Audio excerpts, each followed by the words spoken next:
छापरा सिवा न लिखावालो तू ओढ़निया पा रंगदार के लोगो लगालो गोरे गलिया पा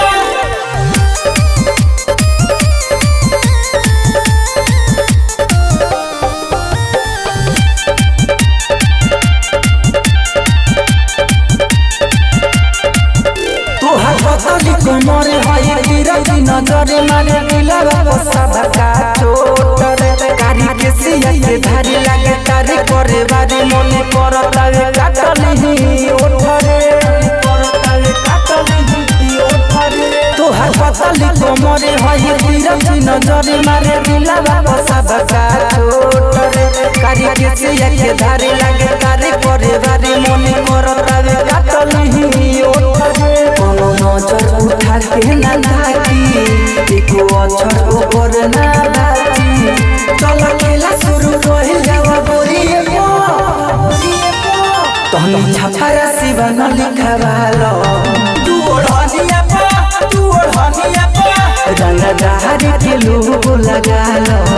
गोरे गलिया पा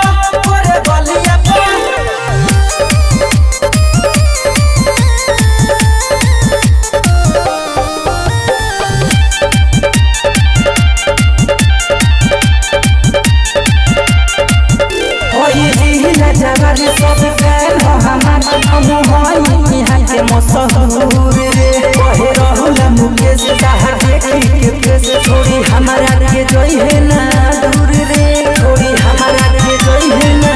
दूर रे ओई जिला जवारी सब फैन हो हमार हम होई यहाँ के मशहूर रे कहे रहुला मुकेश ताहर देखी के फेस छोड़ी हमारा से जोई है ना दूर रे